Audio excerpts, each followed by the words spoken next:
This Jocks 94.5 podcast is brought to you by Millennium Satellite and Video. Log on to msbnow.com. TV excellence everywhere. That's Millennium. McElroy and Cubelic in the morning starts now. Welcome back in. McElroy and Cubelic in the morning.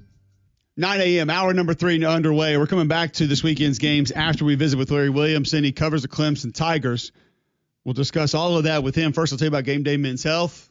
If you're trying to feel better, if you're trying to lose some weight, if you're wondering why you have brain fog, why you're not getting good sleep, why you feel on edge, Game Day Men's Health wants to help you. And it's simple. Go to GameDayMen'sHealth.com today. Sign up for the free consultation, free PSA test, free testosterone test. You roll in, they're going to tell you where you are and the different ways that they can help you. There are a lot of ways they can help you. Testosterone replacement. They got weight loss programs, the peptides that your body stops making over time that they can get back into you. Minimal upfront cost for all these programs, guys. That's different than a lot of other places in town. Holistic approach to health and wellness. Locker room environment, low stress. They want to get you in and just see how they can make you a better you. Get you back to feeling normal. Game Day Men's Health can do that. Go to GameDayMen'sHealth.com today and sign up for that free consultation. Save 10% on any service they offer by mentioning Mac and Cube when you walk in the front door. All right, Larry Williamson with us now. Joins us on the Higginbotham hotline. Covers the Clemson Tigers. Larry, we were discussing a little bit of LSU heading into this game and the aspects in which they could bring. Some might be what we think they are. Some might not live up to the expectations. What do you think Dabo Swinney's biggest concern is that this LSU Tigers football team is bringing to Clemson this weekend? I would say two things. One, more of a bigger picture question, just in light of how they responded a year ago against Georgia in Atlanta. I mean, they got drubbed on the scoreboard, but that was a 6-0 game at halftime, and they went into that game really confident that they were going to be able to get at Georgia's defense. But they just kind of melted down on the detail things on like 4 or 5 plays, and that's how little it takes to turn a game into a blowout. I think they were surprised that they weren't able to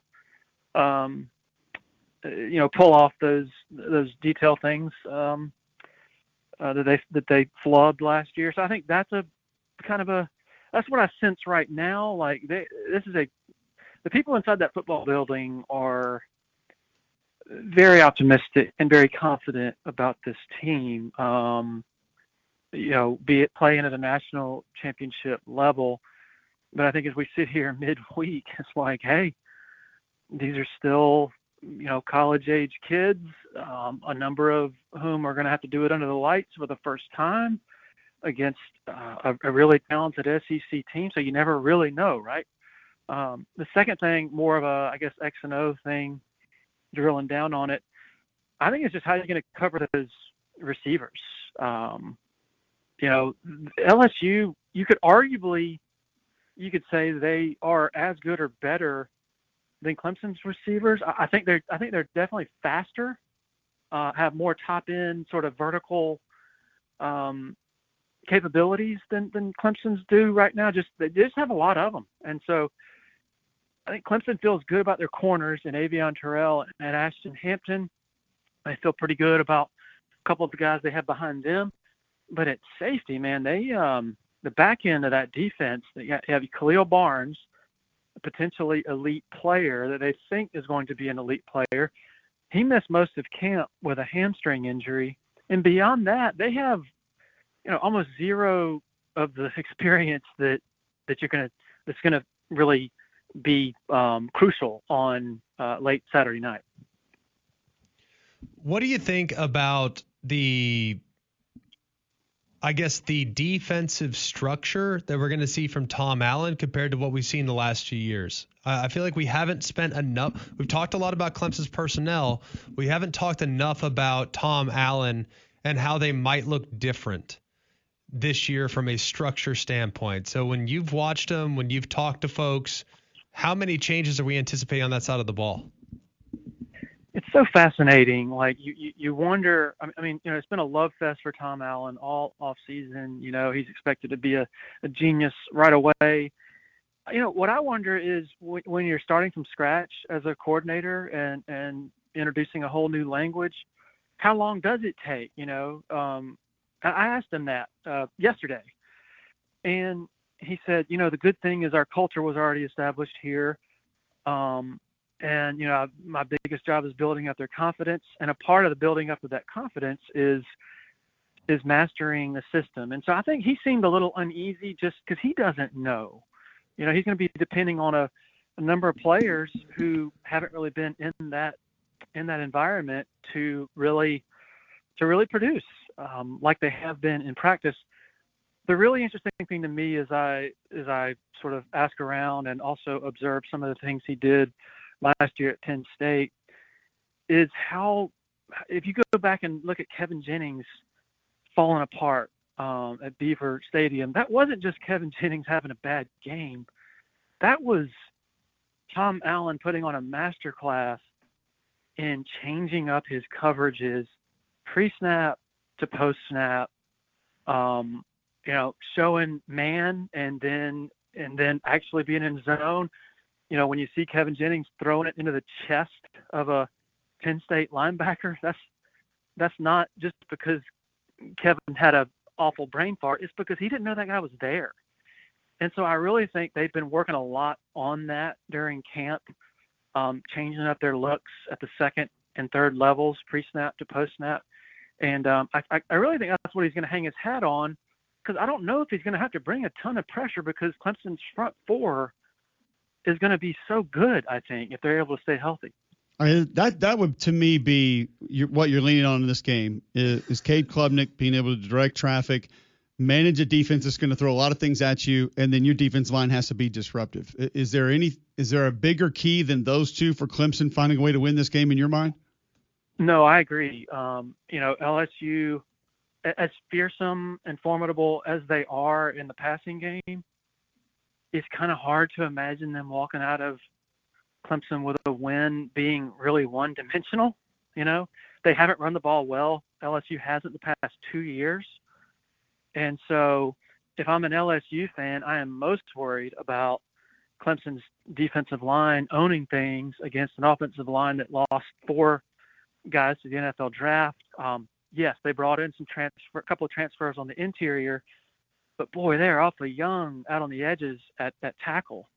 And so, I think LSU is going to have some balance. They're going to have to have a semblance of a running game. You could argue the same thing needs to be true for Clemson.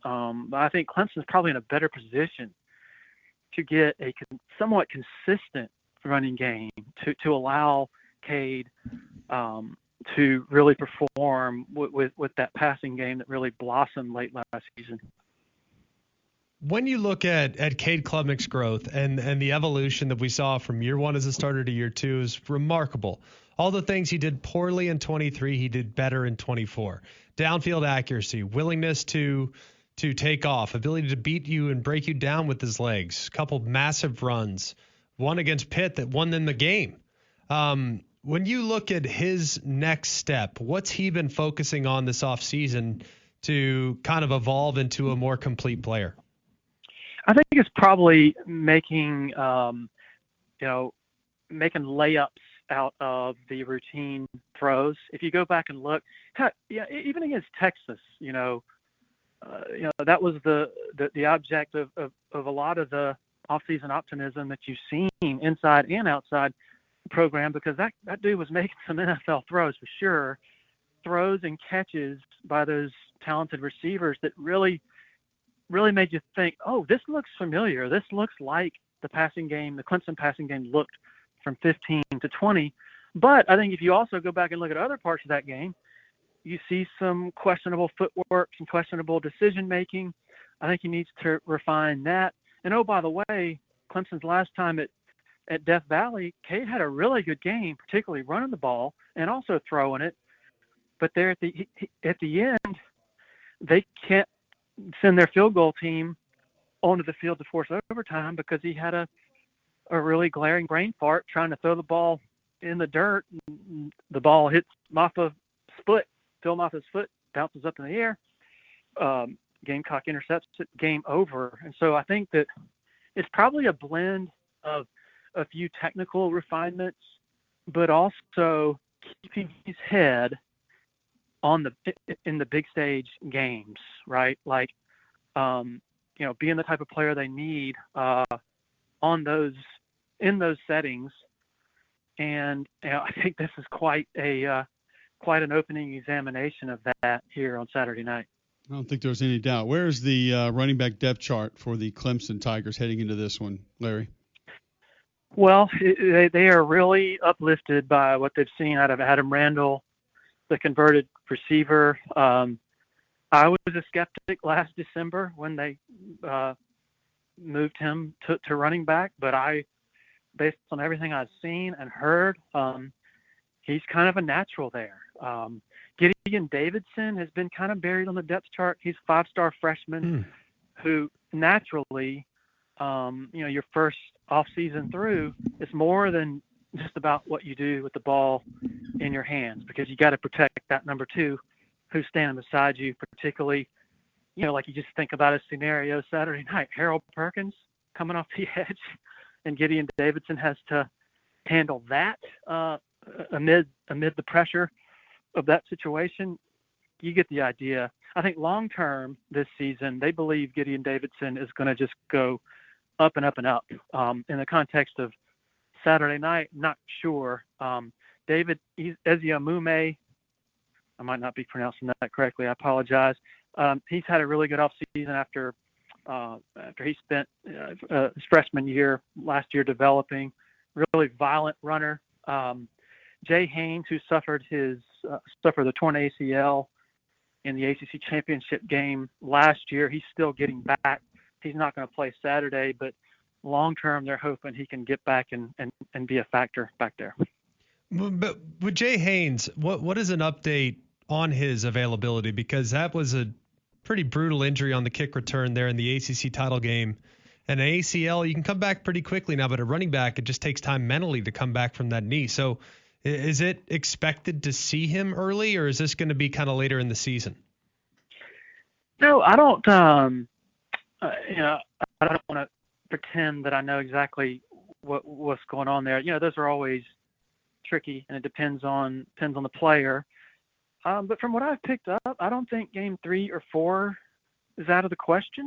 I think he's come along really well. One of the most encouraging sights I thought at the start of camp in early August, late July, he was wearing a big knee brace, but he looked pretty good at that time. And so he looked pretty fluid the way he was moving around, didn't really seem to be favoring it that much. And I've heard nothing of any setbacks since then. I think he's continued to progress. And so, I could be wrong here, but I don't think that they're going to have to wait until like halfway through the season or the second half of the season to get him back.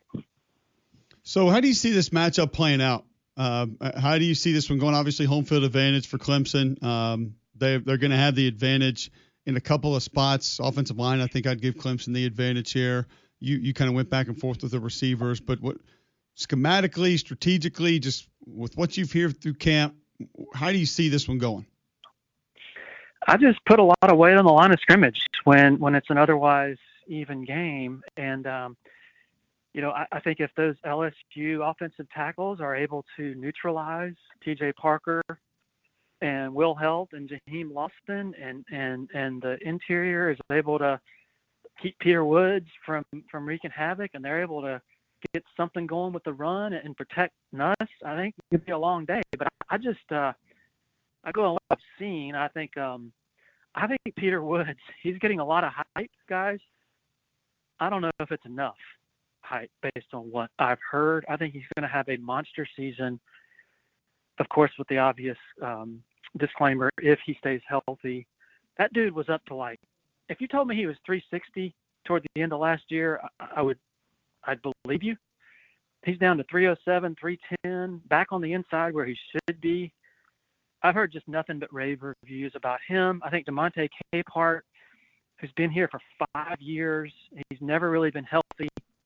Just went through camp healthy probably for the first camp since he's over his whole time here. That tandem right there, Capehart and Woods, with Stephon Green behind him, I just think they are in a much different spot defensively, particularly on the line of scrimmage, than they were late last year when they were giving up 900 rushing yards a game, it felt like. And if you can just dominate the trenches, then that makes tackling a lot easier behind them, because your guys are your run fits are probably easier to make.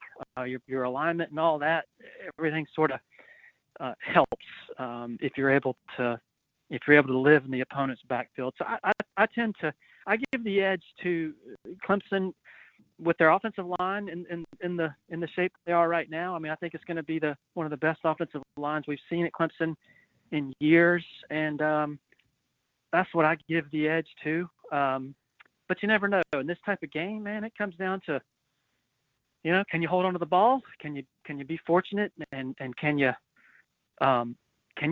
capitalize in the red zone with touchdowns instead of field goals? Absolutely. Great stuff, Larry. It's been a while since we caught up with you. Glad you were able to get in here before we get to watch this game this weekend. Enjoy it. Look forward to catching up with you soon. Yes, sir. Glad to be with you guys as always. There you go, Larry Williamson. He covers the Clemson Tigers and does it as well as anyone. Should be an intriguing matchup. Should be a fun matchup this weekend with LSU and Clemson. One that I don't know if you see massive advantages in many spots in this one, Greg, but there are a couple that you look at and say, ooh, really like Clemson there. And there are a couple that you look at and you say, really like what we're going to get from LSU there. More with Clemson, though, in your mind? Yes.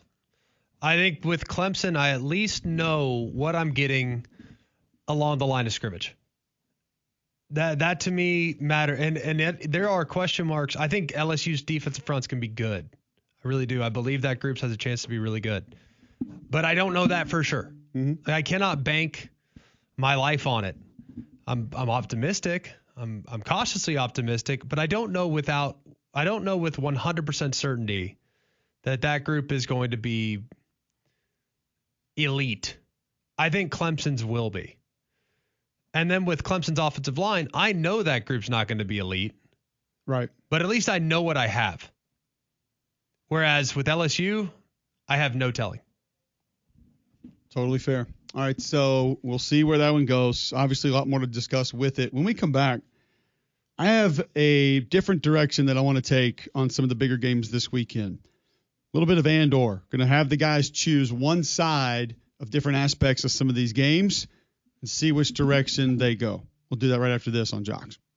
Go inside Jocks 94.5 on Jocks TV. Morning Jocks, Mac and Cube, and Three-Man Front video simulcasts are presented by Bill Smith Buick GMC and Game Day Men's Health. Watch on the Jocks mobile app and YouTube by searching Jocks 94.5 TV.